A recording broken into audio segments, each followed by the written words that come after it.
Alright, so today I wanted to make a video about climate change and how to contradict anyone who argues about it. This isn't necessarily a video to argue against whether or not it exists or not. My personal belief is that it's largely a non-issue. It exists maybe in a very small amount, but it's largely a non-issue. At least that's my position. Most people nowadays, even probably half of people on the right, I'd say, maybe not quite. I'd say probably maybe 30 to 40%. I think that's a little high estimate. Probably agree that it is happening.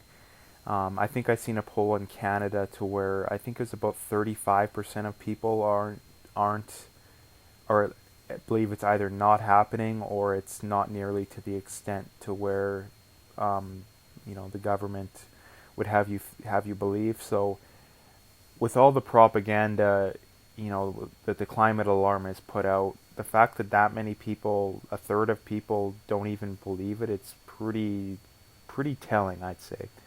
But getting right into it, um, the overwhelming majority of people who talk about climate change and how much of an issue it is, um, either flat out don't believe that it's an issue themselves and are just doing it for political or personal gain, or they're just like they're basically just doing it for political or personal gain.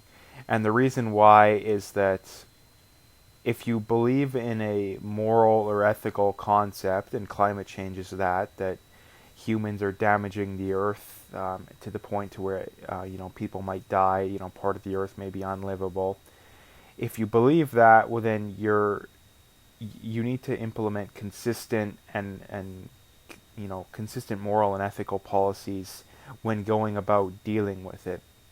For example, if you think climate change is a big issue and we need to do things to curtail it, you yourself need to be at the forefront of doing things to help prevent climate change. So if you're someone who, like, I mean, Justin Trudeau is the perfect example. I don't always like picking on him, but he deserves it because of how bad how virtue signaling he is. Um, they just announced that they're going to be banning plastic bags and a lot of single-use plastic things in Canada. And in the last week or so, which I think they announced it about a week ago, multiple pictures and stuff have been taken of him, using single-use plastics. He always drinks out of a plastic water bottle, when a steel one's both easier and better for you. Um, and he's had multiple meals, pictures taken of him having meals out of single-use plastic cups, utensils, and like the styrofoam containers. Him and his entire staff. He also just announced that they're using taxpayer funds in Canada. They have a resort that him and a lot of people he knows, I think, like to go to, and the closest airport's like 45 minutes away, or something that's somewhat inconvenient, but not that inconvenient. And what they're doing is they're going to build another airport, a private airport, like right beside it, so they can fly their private jets, right into there and not have to drive. So, long story short, if you claim to care so much about climate change, then you should be doing whatever you can in your personal life to not contribute to climate change. So if Justin Trudeau actually cared, then he wouldn't drink out of plastic water bottles. He wouldn't use single-use plastics when he eats, and he wouldn't be building that airport. And that's just the tip of the iceberg. Like there's plenty of other examples. This is just stuff off the top of my head that's happened in the last week. Like, imagine if we went back 3 or 4 years. Um, so if you're, let's say, if you're a financial advisor and you're suggesting people invest in this stock or that stock, and you yourself are shorting that stock, then would anybody in their right mind take you seriously? And obviously the answer is no. So and it's the same thing with climate change. If you believe in climate change, then you should be at the forefront of doing all this stuff. And consider the fact that the overwhelming majority of people aren't, then what they're saying is that you either don't believe that climate change is happening, or you believe that it's happening, but you want to force other people to do it, and you're probably just doing it for political or personal gain. Justin Trudeau, prime example.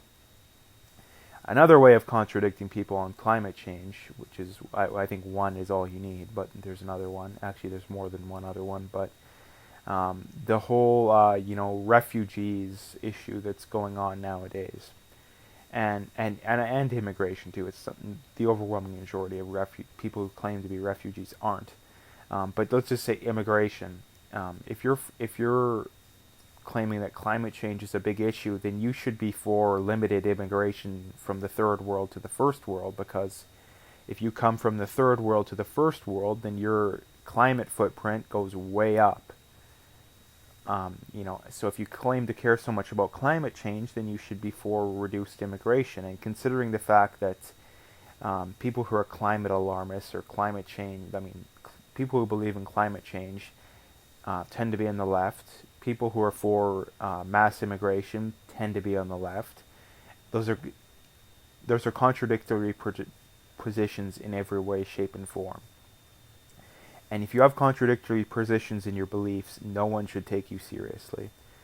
The other way to contradict someone on climate change, which is the third one that I have, and I'm going to give you three, is if you're for if climate change is a big issue for you, then you should be for reducing government spending, because if governments spend more money than they're taking in, which almost every government in the world is, some of them to a massive degree, then you should be for government not spending more money than they have, because spending more money than you have through loans or taxation or whatever, usually loans or printing money and stuff like that, means that you can spend more money in the here and now, which means more contribution to climate change. So if you want to reduce climate change, or the carbon footprint of everyone, then reducing the government spending would be a great idea, because that would mean that less contribution towards climate change. So those are three pretty easy ways to contradict someone on climate change, and that's more than you need to never take anyone seriously who can't. You can't remediate all these three things. If you find the 1 in 100, or maybe even less than that, leftist that supports climate change and wants to do a bunch of stuff to remediate it, if they're willing to reduce government spending, reduce immigration drastically, and in their personal lives, and not only that, their supporters' personal lives, do more than enough to do it, then maybe I'd be for it. But the fact is that almost no one does that, because the reasons why politicians believe in climate change and believe in that we need to do something, do all these things to fix it, it's for personal or political gain, usually political gain. And the reason why is that if climate change is this huge issue, then the government needs to step in to solve the problem, which gives the government more power, which is what, if you're on the left, what you want. You want the government to have as much power as you possibly can. Which is another reason why, if you're on the right and you're okay with carbon taxes, all these crazy climate policies that even the Conservatives in Canada are basically just watered down versions of the Liberals' policies, or the NDP's, you can't be for this stuff, and you need to be really, really upset that that's something that, for example, in Canada, the Conservatives are promulgating, that they're fully on board with this idea of climate change, which isn't really a thing. The science isn't settled. Just getting into that briefly, the whole idea of the overwhelming majority of scientists believing in climate change isn't true. The study that they got to come to that conclusion was basically like an email or a thing that they sent out. I think it was a little over 3,000 climate scientists, geologists, people like that, and of that, about half of them responded, I believe, and of that, they only took about 90 of the people who responded results or responses out of the 2,000 or whatever it was. So it was a completely biased and one-sided view, and that's why you have all these people talking about that like it's true over and over.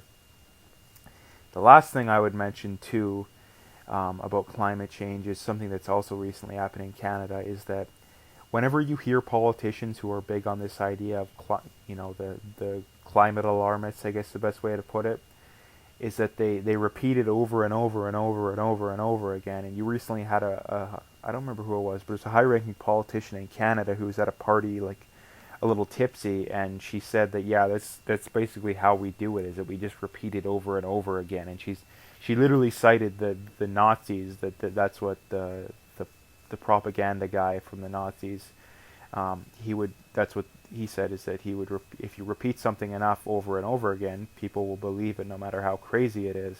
And that's exactly what this politician from Canada said, is that yeah, that's our policies, we just repeat it over and over again, basically admitting that they don't even believe in it themselves. So that's about it as far as this video goes. Like I said, 3 ways to contradict them, and like I said, 1 should be all that you need to win an argument, but that's 3 ways. So if you liked the video, make sure to hit the like and subscribe, and stay tuned for more.